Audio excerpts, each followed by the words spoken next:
수험생 여러분 안녕하십니까? 2차 보상법규 개별법 기본 강의 시작하도록 하겠습니다. 자, 첫 시간이니까 개별법이 우리 2차 시험에서 어떻게 출제가 되고 따라서 시험 공부를 어떻게 해야 되고 이 강의는 어떻게 진행될지에 대해서 간단한 OT 말씀드리고 그런 다음에 본격적인 진도 나가도록 하겠습니다. 자, 개별법은요. 우리 시험에서 크게 두 가지 유형으로 출제가 됩니다. 첫 번째 행정법 결합형 문제가 있고요. 두 번째는 단순 약술형 문제가 있어요. 자, 그래서 개별법은 크게 두 가지 유형으로 출제가 된다라고 말씀드릴 수가 있는데, 자, 그럼 이제 우리가 실제 기출문제를 보면서 어떻게 문제가 출제되는지 먼저 보도록 할게요. 자, 먼저 행정법 결합형 문제입니다. 우리 시험 34회 문제 1번을 갖고 왔어요. 자, 34회 문제 1번이 특별히 이러한 유형으로 나온 게 아니라 사실은 이 문제가 가장 일반적인 유형이다 라고 생각하시면 돼요. 자, 우리 앞에서 1번 유형이 있고 2번 유형이 있는데 2번 유형보다 1번 유형이 압도적으로 훨씬 더 비중이 큽니다. 따라서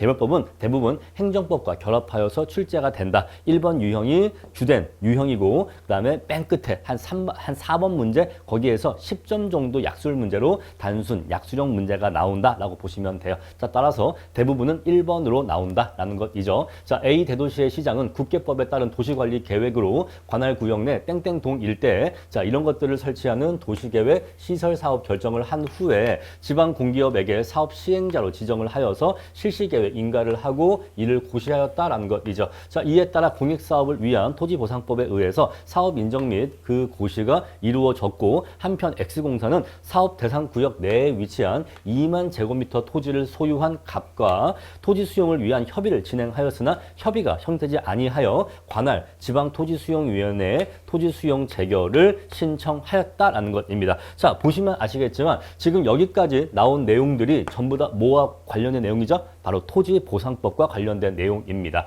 자, 우리 이러한 내용들이 있어서 이건 혹시 국계법과 관련된 내용인가? 라고 생각하실 수 있지만 물론 국계법이야 우리가 1차 감감법에서 공부하기 때문에 전혀 낯선 과목은 아니지만 자, 위에서 국계법 내용으로 시작했다고 해도 결국 이 사업을 하기 위한 보상은 결국 토지보상법에 의해서 토지 보상이 이루어지기 때문에 결국 지금 이 문제에 담겨 있는 주된 개별법은 토지보상법이라고 얘기할 수가 있어요. 그래서 토지보상법에서 사업 인정 및 사업 인정의 고시가 있었고 이 사업 인정 고시가 있은 다음에 토지 소유자 갑과 토지 수용을 위한 협의를 진행하였으나 협의가 성립되지 아니하여서 수용 재결을 신청한 상황이다라는 것이죠. 자, 따라서 우리가 이 내용을 이해하기 위해서는 토지보상법에 대한 개별법 내용을 알고 있어야 하는 것입니다. 자, 그러면 이러한 설문 하에서 어떠한 물음이 달려 있냐면 자, 첫 번째 물음 1번 토지보상법상의 사업 인정과 사업 인정 고시의 법적 성질에 관하여 설명하시오라고 10점짜리 물어보고 있어요. 자, 이거는 행정법과 개별법 결합형 문제인데 행정법과 개별법 결합형 문제이긴 한데 그 안에 달려있는 소물음에서는 개별법 내용으로만 물어보기도 합니다. 자, 그래서 요거는 전체적으로는 행정법과 개별법 결합형 문제인데 그 안에 있는 한 소물음은 단순 약술형으로 이렇게 출제가 되기도 해요.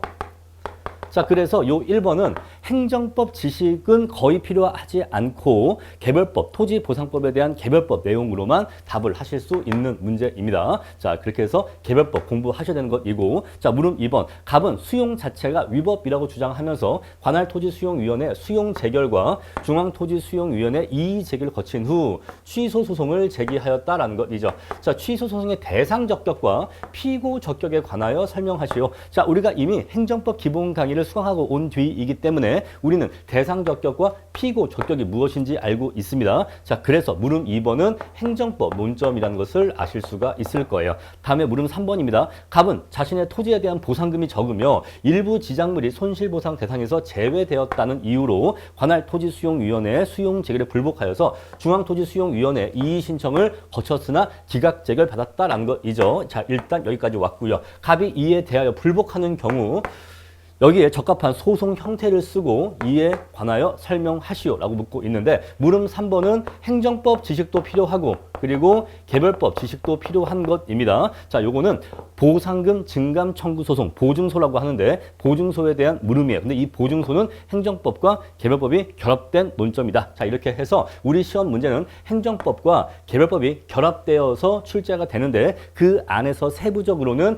개별법 지식을 물어보기도 하고 행정법 지식을 지식을 물어보기도 하고 두 가지 분야에 대한 지식이 결합되어야지만 답을 할 수 있는 혼합형 지식을 물어보기도 한다라는 것이에요. 자, 그래서 개별법은 개별법 내용으로만 독립해서 묻기도 하지만은 일반적으로는 이렇게 행정법과 결합하여서 출제가 된다라는 것이죠. 자, 바로 이게 가장 일반적인 유형인 행정법, 개별법, 결합형 문제이고요. 자, 그 다음에 약수령, 단순 약수령 문제 보시면요. 자, 감정평가법 28조 1항에 따른 손해배상 책임을 보장하기 위하여 감정평가 법인 등이 하여야 하는 필요한 조치의 내용과 필요한 조치를 하지 아니한 경우에 행정상 제재를 설명하시오.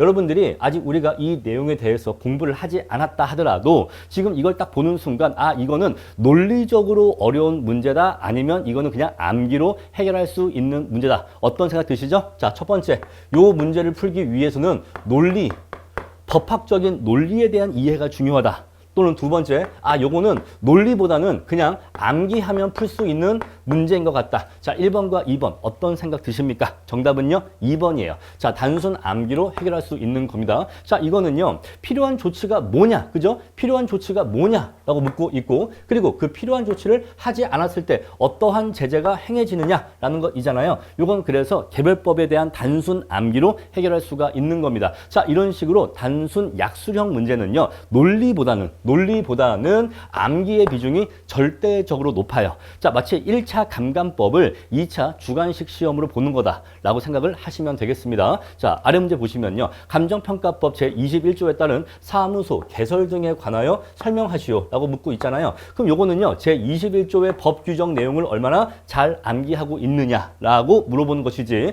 이것과 관련된, 이 논점과 관련된 어떠한 행정법적인 논리를 물어보는 문제가 아니란 말입니다. 자, 그리고 밑에 문제 보시면요. 감정평가 법인 등의 손해배상 책임의 성립 요건에 관하여 설명하시오. 역시 이것도 법조문에 대한 충실한 암기가 필요한 문제라는 것을 알 수가 있습니다. 자, 이런 식으로 단순 약수령 문제는 개별법 또는 그 법조문 내용에 대한 충실한 암기가 있으면은 해결할 수 있는 문제다라는 것을 아실 수가 있을 거예요. 자, 역시 이런 것도 토지보상법, 개별법 내용을 충실하게 암기해 주셔야 되고, 성실 의무 등의 내용을 서술하시오. 역시 성실 의무가 무엇인지 암기가 되어 있어야지만 해결할 수가 있는 문제가 되겠습니다. 자, 이런 식으로 단순 약수령 문제의 경우에는 개별법에 대한 암기 비중이 높다라는 거 아실 수가 있을 거예요. 자, 따라서 행정법 결합형 문제의 경우에는 당연히 행정법에 대한 내용 이해가 중요하겠죠. 행정법을 모르는 상태에서는 개별법만 안다고 해서 해결할 수 있는 문제가 아니고, 자, 따라서 행정법 내용 당연히 알아야 되고, 그리고 행정법의 논리구조 하에서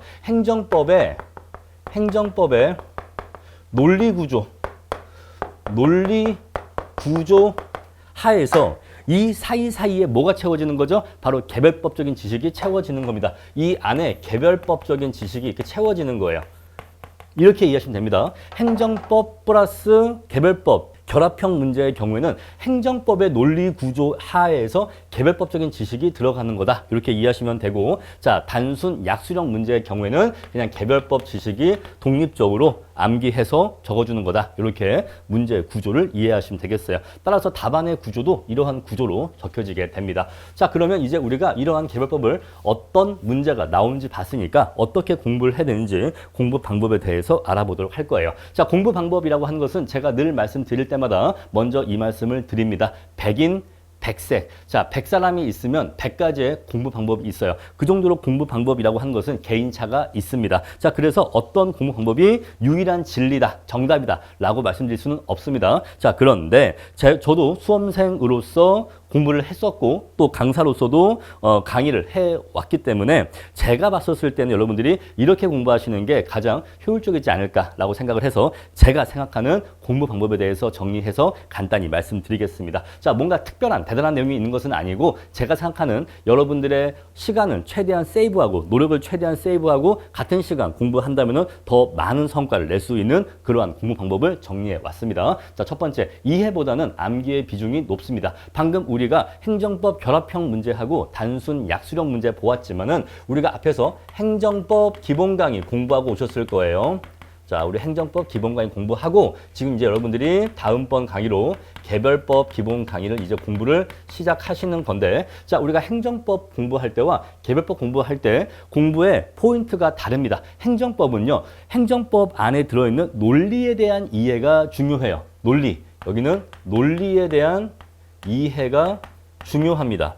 왜? 행정법도 물론 암기할 게 많아요. 우리가 행정법 기본강의 공부할 때도 판례도 많았고 암기해야 될 법조문도 많았고 암기해야 될 사항들, 학설들도 많았습니다. 법학은 기본적으로 암기이기 때문에 법학은 암기가 많다? 당연한 거예요. 어떤 법을 공부해도 법은 다 암기예요. 아시겠죠? 자, 법은 다 암기입니다. 자, 그래서 암기는 당연히 있는 건데, 하지만 상대적으로 비교한다면 행정법은 개별법에 비해서 논리의 비중이 큽니다.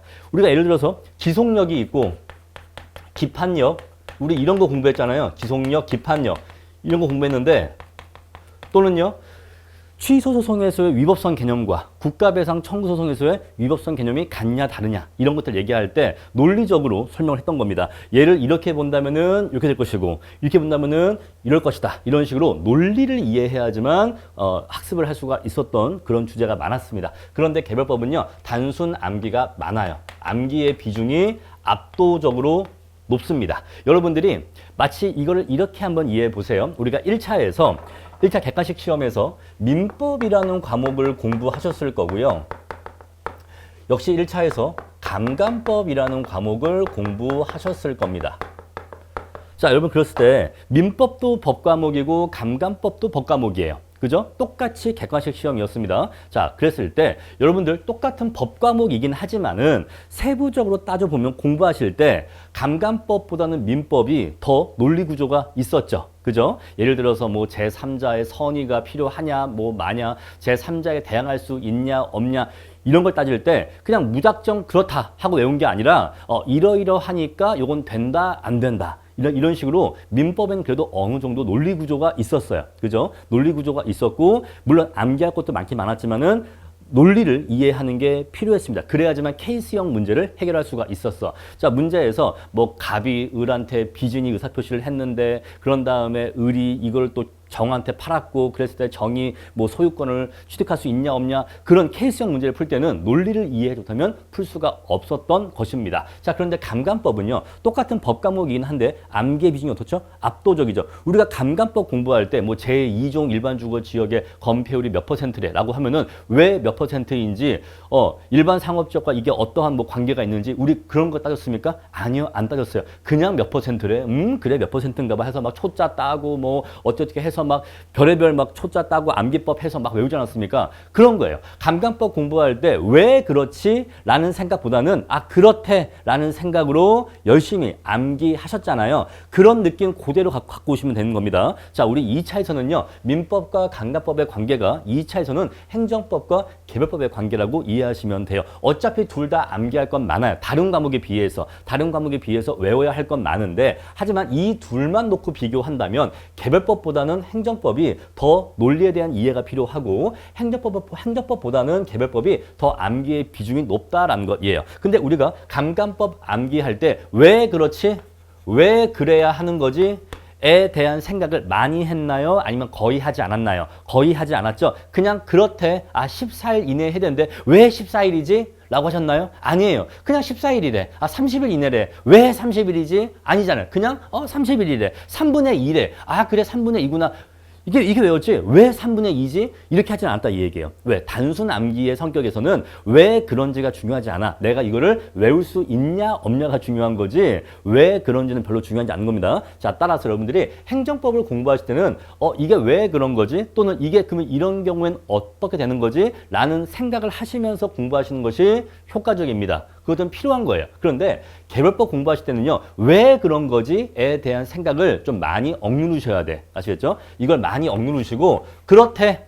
그렇대. 하고 외워주시면 되는 겁니다. 아시겠죠? 개별법은 말 그대로 단순 암기야. 단순 암기가 많기 때문에 개별법 강의를 잘한다 또는 좋은 개별법 강의다 라고 하는 것은 여러분들의 암기의 비중, 암기의 양이죠. 암기의 양을 줄여주는 강사와 강의가 좋은 강사고 좋은 강의예요. 아시겠죠? 개별법은 어차피 이제 우리 암기할 거야. 암기할 건데 이 암기를 그냥 생으로 암기해, 생으로 외워라 라고 하는 것보다 전체 분량은 이만큼인데 이 중에서는 요게 중요하고 요거는 중요하지 않고 요게 중요하고 요거는 중요하지 않으니까 전체가 이만큼인데 첫 번째 그냥 다 외워라. 다 외워라 라고 하면요. 그건 정말 최악이야. 그죠? 이건 정말 수험생한테 정말 최악입니다. 그런데 이런 강사들이 의외로 인기가 있어요. 이렇게 A, B, C, D 뭐 A부터 E까지 중요도가 있었을 때 A부터 E를 다 외워라 라고 하는 강사가 은근히 인기가 있는데 왜 그러냐면 가끔씩 시험에 이런 게 출제가 되기도 해요. 그랬을 때 거봐 내가 적중했지? 이런 말을 해. 그래서 수험생들은 와 그래 이 강사가 양은 많이 줘도 그래도 가끔씩 이런 거 그래도 유일하게 적중했어 라고 해서 적중했다고 하면서 인기가 있어. 그래서 결국 강사들은 자신의 강의와 이 교재의 두께가 커질 수밖에 없어요. 제가 수험생일 때랑 비교하면요 지금 우리 감정평가 수험계 강의는 거의 한 3배가 증가해 있습니다. 3배. 엄청나게 증가해 있어요. 제가 수험생일 때보다 강의가 엄청 증가해 있어. 제가 수험생일 때는요, 각 2차 각 과목이 기본 강의 플러스 기출 문제풀이 강의 딱 요거 2개였어요. 요거 2개. 그리고 이제 스터디였었습니다. 아니, 기본 강의, 기출 문제풀이 강의 이거 했으면 된 거지. 무슨 강의가 더 필요하죠? 뭐 예상 문제풀이래. 예상 문풀 강의가 있대.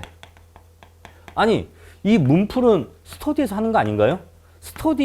스터디에서도 문제를 푸는데 문풀 강의가 별도로 필요하다고요? 저는 이거 동감하지 못해요. 저는 지금도 2차 한 과목마다 기본 강의와 기출문제 풀이 강의만 되어 있으면 강의로서는 충분하다라고 생각을 합니다. 왜냐하면 요거 이후에 스터디 과정이라고 하는 것이 있기 때문에 스터디 과정이 없다면 문제풀이 강의가 별도로 필요하겠지만 스터디가 심지어 연기부터 3기까지 거의 1년 중에 3분의 2 아닌가요? 거의 1년 중에 3분의 2 정도? 거의 1년 내내 매주 스터디가 있는데 문풀 강의가 별도로 필요하다? 저는 이거 동감하지를 못해요. 그래서 저는 강의가 너무 많다고 생각합니다. 전 지금도 요 2개면 충분하다라고 생각을 해요. 그런데 왜 점점 강의가 늘어나느냐? 이거 말고도 그 뒤에 무슨 강의 이렇게 해서 막 1, 2, 3, 4 해서 막 강의가 계속 이어지잖아요. 왜 그럼 이렇게 강의가 많아지는 거냐? 뭐 여러 가지 있겠지만은 이런 것 때문에 그래요. 이런 거. 수험생분들이 이거를 잘해주는 강사가 사실은 제일 좋은 강사인데 이런 거를 맞췄냐 못 맞췄냐 갖고 강사를 판단하니까 강사들은 그거에 맞춰서 자꾸 양을 늘릴 수밖에 없는 거예요. 근데 저는 그게 수험생을 위한 강의라고 생각하진 않아요. 왜냐하면 브리타는 말 그대로 브리타입니다. 아시겠죠? 자, 그래서 이 전체 범위에서 이런 거를 자료에서 한번 다룬 적이 있다고 해도 어차피 이거 거의 안 봤을 겁니다. 근데 자료에 담겨 있기는 한 거죠. 그래서 브리타는 브리타고 생각보다 브리타가 당락에 미치는 영향이 적습니다. 생각보다 브리타가 당락에 미치는 영향이 적어요. 그런데 초심자들은 심지어 중간이라고 할까요? 중수들까지도 브리타 때문에 당락이 좌우되는 줄 알아. 아닙니다. 브리타는 말 그대로 브리타야. 왜 이름이 브리타겠어요? 다 같이 대비가 안 됐으니까 브리타인 겁니다. 근데 어떤 강사 자료에는 요 2급도 있었는데요. 있을 수 있죠. 그런 식으로 자료를 엄청 늘리면 다 담을 수 있죠. 근데 그래 버리면요. 공부 범위가 2배, 3배 증가하고요. 그리고 이거 자료에 들어있다고 해도 정말 이것까지 시험 준비를 할 수 있었을까요? 힘들었을 겁니다. 우리 대부분은요. C급까지 준비할 수 있어요. 대부분의 우리 수험생들은 C급까지 대비할 수 있고 D급이나 E급은 그냥 그런 게 이때 정도 한번 읽어보고 마는 정도이기 때문에 어차피 이건 나왔다고 해도 어차피 좋은 답안 쓰지는 못합니다. 그래서 저는 A에서 C급, A에서 C급 요거를 잘 공부하시면은 붙는데 아무 문제가 없다. 그러니까 제가 이걸 늘 강조하죠. A에서 C급만 공부해도 이 범위만 공부해도 붙는데 아무 문제가 없어요. 그래서 어느 시험이나 어느 과목이나 A에서 C 사이에 요 논점만 공부하시면 붙는데 아무 문제 없습니다. 아시겠죠? 자, 이렇게 해서 그 말씀 드릴게요. 이번에 36회 우리 시험에서도 환매권 문제 의외로 못 푸신 분들 많아요. 단연차 중에서 이 환매권 사실 되게 쉬운 문제였거든요. 사실 되게 쉬운 문제였어. 역대급으로 쉬운 문제였는데 정작 환매권 나와서 이 환매권 못 풀어서 떨어진 단연차가 많습니다. 이게 왜 그럴까요? 이게 안 돼 있는 거야. 이게 안 돼 있는데 이런 거 막 풀다가 정작 이게 안 돼 있는 겁니다. 환매권은 보상법규에서도 중요한 논점이고 실무에서도 중요한 논점 아니에요? 이건 당연히 환매권은 당연히 수험생이라면 준비가 되어 있어야 하는 논점인 건데 그것도 너무나 쉽게 문제를 줬는데 아무런 어떤 속임수도 없고 너무너무 평이하게 단순하게 줬는데도 이걸 못 풀었어. 그러면은 이게 대비가 안 되어 있었기 때문에 떨어진 겁니까? 아니면 이게 제대로 안 되어 있었기 때문에 떨어진 겁니까? 바로 이거예요. 당락은 결국 A에서 C 사이에서 결정되는 겁니다. 아시겠죠? 10점짜리 불이타 때문에 당락이 좌우되는 게 아니에요. 오케이? 그 말씀 드립니다. 자, 그래서 다 외워라 라고 하면 이거는 이 불이타를 적중한 강사가 될 수 있지만은 저는 수험생에게 좋은 강사는 아니다 라고 생각을 해요. 자, 두 번째는요. 이거예요. 자, 중요하지 않은 거. 요거 D하고 E가 중요하지 않죠? 요게 중요하죠? 그럼 요 중요한 거. 요거 중요한 거 위주로 A 강조. A 위주로 공부해라. 얘를 B로 바꿀까요? 얘는 B. A, B. A나 B를 강조하고 D에서 E는 간단하게 이렇게 해주는 강사가 좋을까요?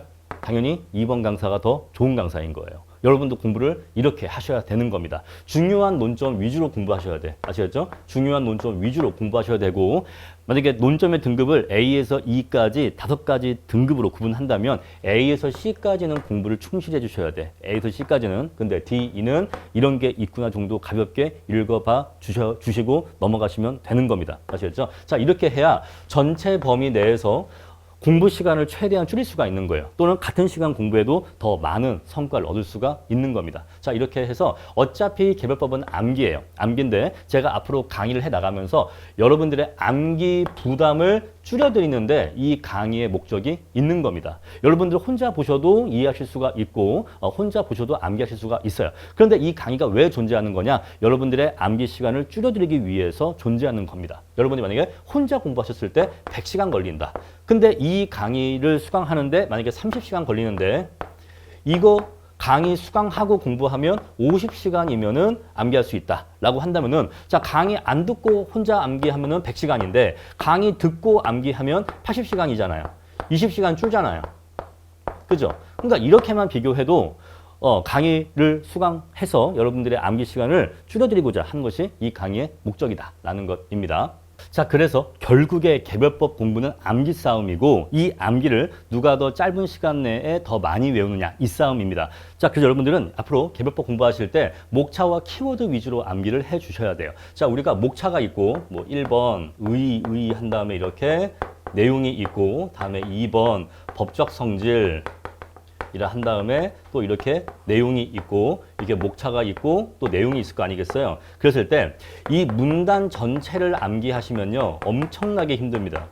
엄청나게 힘들고 외우지도 못해요. 결국 인간의 머리에는 용량의 한계가 있고 우리에게 내년 2차 시험까지 주어진 역시 시간도 한계가 있습니다. 따라서 여러분들이 이 문단을 전체를 다 외우겠다라고 하는 노력은 가상하나 결국 못할 것이고 초반에 몇십 페이지 외우다가 결국 퍼질 거다라는 것이죠. 이건 굉장히 비효율적인 방법이에요. 자, 그래서 어떻게 외워야 되는 것이냐? 자, 목차는 암기를 해주셔야 돼. 목차 암기가 왜 필요하냐? 목차는요 나뭇가지예요. 나뭇가지 목차가 나뭇가지를 형성해 줍니다. 내가 답안지를 어떻게 적어야 될지 그 뼈대를 제공해 주는 거예요. 목차가 암기되어 있으면 그 뼈대가 빨리 나옵니다. 아시겠죠? 그때 생각을 해가면서 쓰는 게 아니라 목차가 암기되어 있으면 그 논점에 대해서 내가 외우는 목차가 떠올라서 그 목차를 일단 옮겨놓고 그런 다음에 그 목차에 살을 붙이는 건데 목차가 여기 이 목차에다가 이제 살을 붙이는 거예요. 살은 내용을 얘기합니다.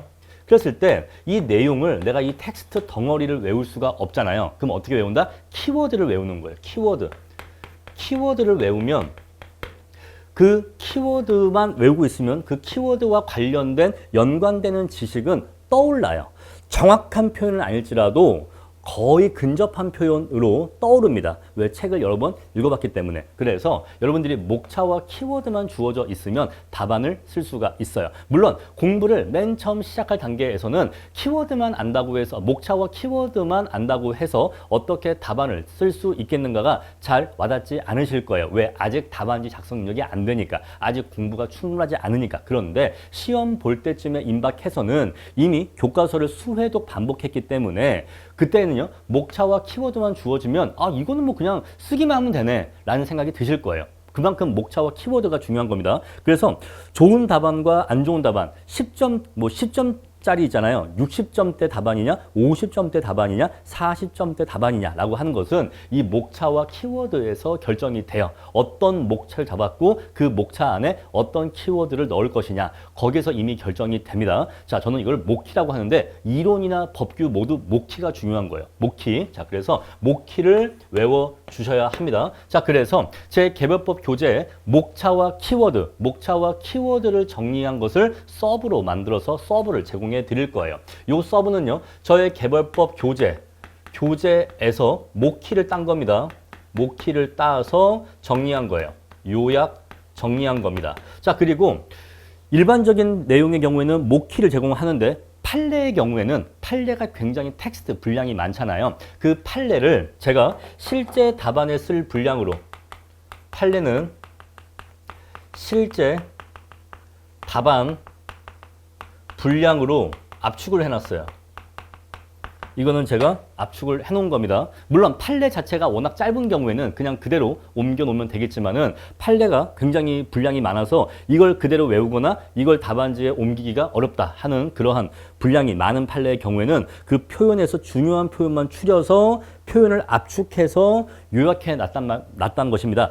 그래서 여러분들은 판례를 교과서에 있는 두꺼운 자세하게 설명된 판례가 아니라 제가 드리는 서브에 요약되어 있는 판례를 외워주시고 이 판례를 그대로 답안지에 옮겨주시면 되는 거예요. 아시겠죠? 자, 그래서 판례의 경우에는 교과서에 이만큼의 분량의 판례가 있었을 때 요거를 답안지에 실제로 쓸 수 있는 요 정도 분량의 판례로 요약해서 드리니까 요약된 판례로 암기해서, 그러니까 암기는 요약된 판례로 하시면 되는 거야. 그래서 교과서에 있는 요 자세한 판례는 판례를 읽어보시면서 아, 판례가 이러이러해서 이렇게 판시했구나 라고 읽고 이해하시는 용도인 거고, 그래서 그 판례를 답안지에 쓸 때는 답안지 분량으로 압축 요약된 요거를 외워서 암기는 요걸로 해서 요걸로 답안지에 적어주시면 된다라는 거예요. 자, 이렇게 해서 암기의 비중을 최대한 줄이는 겁니다. 줄이는 거예요. 요걸로 그냥 준 다음에 요거 판례 공부했죠? 요거 답안지 쓰시면 됩니다. 라고 한 것보다 판례가 이건데 답안지에는 요렇게 줄여서 요만큼만 외워서 쓰시면 됩니다. 라고 하는 게 여러분들의 암기 비중이 절반 이하로 줄 수가 있기 때문에 이렇게 해서 암기 비중을 줄여드릴 거예요. 자, 그리고 암기를 할 때는요, 정독보다는 속독으로 공부하실 것이 훨씬 유리합니다. 정독, 예를 들어서 어떤 논점이 있는데 5시간을 들여서 한 번 공부하는 것보다는요, 1시간씩 들여서 5번 반복하는 게 압도적으로 공부 효율이 높아요. 아시겠죠? 극단적인 사례 든 겁니다. 어떤 논점을 5시간 들여서 한 번 보는 것보다 1시간 들여서 5번 반복하는 게 압도적으로 훨씬 효율이 높다. 왜냐하면 암기라고 하는 것은요, 자, 내가 보자마자는요, 암기가 굉장히 많이 돼 있어. 근데 시간이 지남에 따라 점점 이렇게 까먹습니다. 점점 이렇게 까먹어요. 그죠? 그래서 우리가 시험은요, 공부를 하는 이때 보는 게 아니라 시험은 이때 봐요. 시험은 이때 봅니다. 근데 공부는 이때 해요.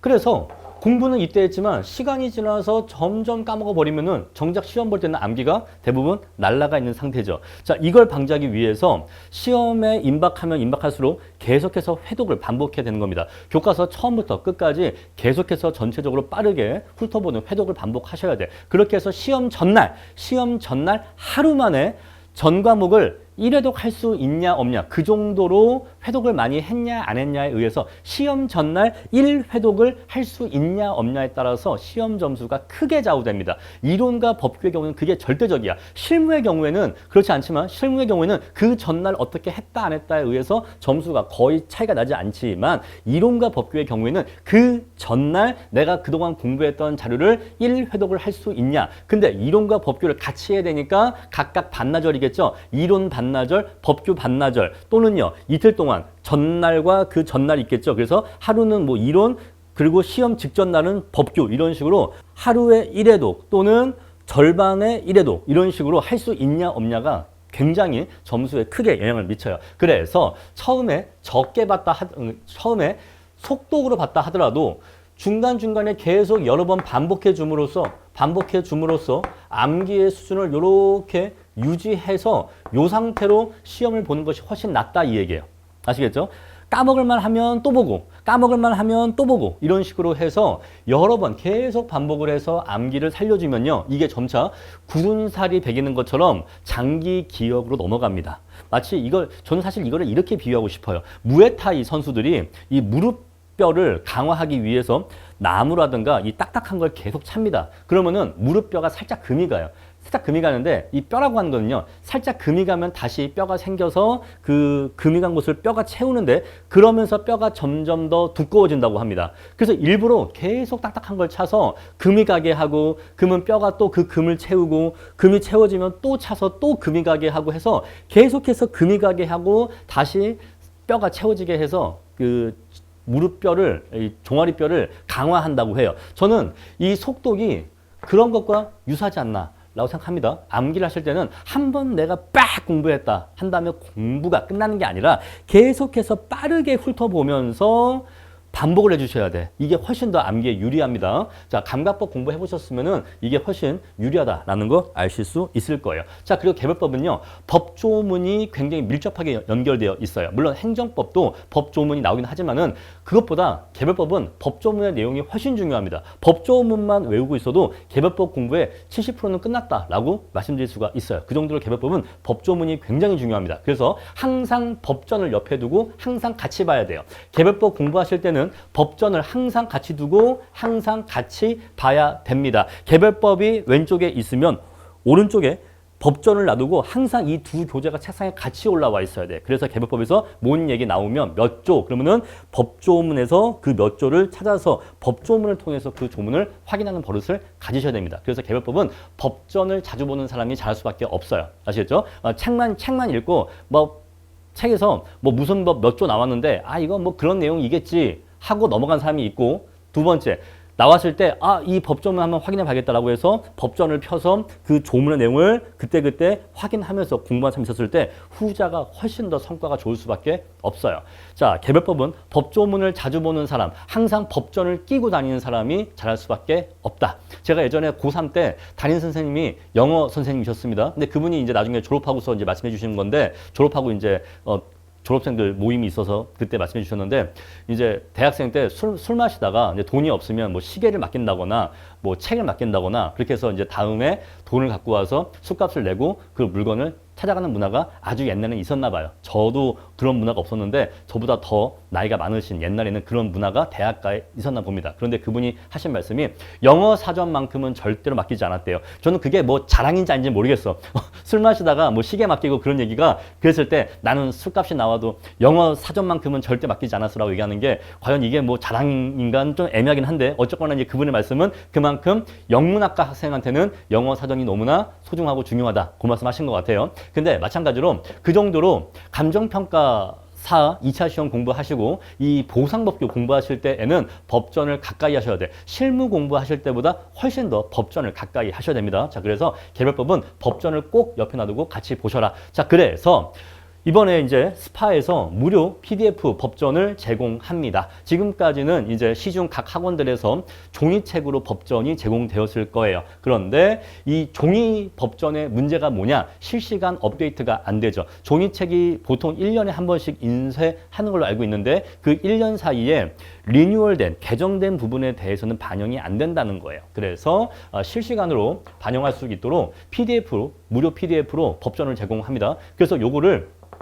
출력하셔서 수시로 출력하셔서 판서 필기도 막 하시면서 편하게 보세요. 형광펜도 칠하고 필기도 하시고 편하게 보시고, 만약에 법이 바뀌면은 그 페이지만 교체하셔서 최신 법령을 유지하시면 되는 겁니다. 이렇게 해서 무료 PDF 법전 제공해 드리고, 요 무료 PDF는 네이버 카페 스터디파이터 법규 자료실, 무료 PDF 자료실에 올라와 있으니까 이건 누구라도 오셔서 다운받으실 수가 있어요. 자, 법전까지 같이 제공하니까 항상 법전을 옆에 두고 같이 보셔라, 그 말씀 드리겠습니다. 자, 그러면 본 강의가 어떻게 진행될지 간단하게 말씀드리겠습니다. 자, 순서는요, 토지보상법, 부공법, 간평법, 도정법 순서로 진행이 될 것입니다. 요 법 순서대로 진행될 것이고, 강의 분량은 토지 보상법이 제일 많을 것이고 점차 분량이 적을 거예요. 자, 강의 분량은 찍어봐야 알 수 있습니다. 자, 스터디 파이터의 강의는 오프라인 강의가 없이 순수하게 스튜디오 온라인 강의로만 진행되기 때문에 뭐 매주 월, 수, 몇 시부터 몇 시까지 몇 회 강의하겠다. 그러한 강의 계획을 잡아놓고 하는 강의가 아니죠. 강의가 진행되는 대로 찍어지는 대로 분량이 나오는 강의입니다. 그래서 강의 분량은 사전에 문의하셔도 저 본인도 알지 못합니다. 자, 행정법 기본 강의가 54강인가 56강인가 50 몇 강 정도 나온 걸로 기억하는데 이 정도 나온 걸로 기억하는데 그냥 저의 대략 예상으로는 개별법은 한 30강에서 40강 정도 나오지 않을까라고 대략 예상은 하지만은 정확한 것은 아니고 강의 분량은 진행해봐야 알 수 있으니까 강의 분량에 대한 질문은 제가 답해드릴 수가 없습니다. 자, 그리고 아까 말씀드린 것처럼 논리에 대한 설명보다는 암기 포인트 위주로 간결하게 설명해 드릴 거예요. 아시겠죠? 자, 개별법은 왜 그러냐 또는 이것의 의미가 뭐냐에 대한 설명보다는 이거는 이거다. 그러니까 요거를 이렇게 외워라 라는 식으로 암기 위주로 간결하게 강의를 할 것이고요. 자, 이론서로 읽어보시고 지금 제 기본 교재죠. 개별법 기본 교재. 요걸 제가 이론서라고 표현하는 거예요. 저의 개별법 기본 교재를 읽어보시고 그런 다음에 암기는 뭐로 한다? 서브로 암기한다. 자, 사실 이 부분에 대해서 되게 고민이 많았어요. 뭐냐면은 이 이론서에 너무 쓸데없는 얘기가 너무 많은 거예요. 쓸데없는 얘기가 너무 많아. 그래서 이걸 그냥 다 지워버리고 서브 형태로만 강의를 나갈까? 라는 생각도 했는데 그래 버리면 어쨌거나 초심자의 경우에는 이 쓸데없는 얘기도 처음에 이 개별법을 이해하는 데 필요한 내용들은 있거든요. 어쨌거나 우리가 주변적인 지식도 필요한 것이기 때문에 그렇다고 아주 다 지워버리자니 또 문제가 있더라고요. 그래서 어떻게 하기로 했냐면은 자, 우리 이러한 내용들 이게 쓸데없다가 답안지에 직접적으로 쓸 일은 없다는 뜻인데 그렇다고 해도 처음에 공부할 때 초심자에게 이해를 주는 데에는 도움이 되거든요. 자, 따라서 처음에는 이거를 읽어보셔야 돼. 읽어보십니다. 근데 이거는 암기할 내용은 아니야. 암기할 내용 아니니까 자, 이 중에서 암기할 내용은 서브로 정리를 해 드릴 거예요. 자, 마치 이론서에 이렇게 내용이 있는데 이 중에서 중요한 내용이 요거다 라고 한다면은 요것만 따로 떼어서 이렇게 서브로 제공해 드리겠다. 여러분들은 요걸 다 외우는 게 아니라 요 중에서 중요한 내용을 따로 떼어놨으니까 요것만 암기하시면 된다라는 것입니다. 자, 그러면 암기의 비중이 대폭 감소할 수 있을 거예요. 자, 그리고 저의 개별법 기본 강의는 김원보 평가사님 저서에 기반해서 강의가 진행됩니다. 자, 김원보 평가사님은요, 보상평가에 대해서는 감정평가사 중에서 최고 권위자이다 라고 생각하시면 되겠습니다. 제가 책을 좀 갖고 왔는데 무거워서 이 책은 한번 보여드리기가 매우 어려워요. 이렇게 되어 있습니다. 그래서 무거운데 헬스장 갈 필요가 없어요. 요 책을 기반으로 해서 요 책의 내용을 기반으로 해서 강의가 진행되니까 제가 이건 뭔가 수험가의 이견이 있는데 요거는 김원보 평사님 교재로 이렇게 정리를 했다. 그런 말씀을 중간중간에 드리는 부분이 있을 거예요. 자, 그래서 기본적으로 저는 김원보 평사님 저서 내용에 기반해서 강의를 진행한다라는 거 말씀드리겠습니다. 자, 이렇게 해서 OT 모두 마무리하고 다음 시간부터 본격적인 진도 나가도록 하겠습니다.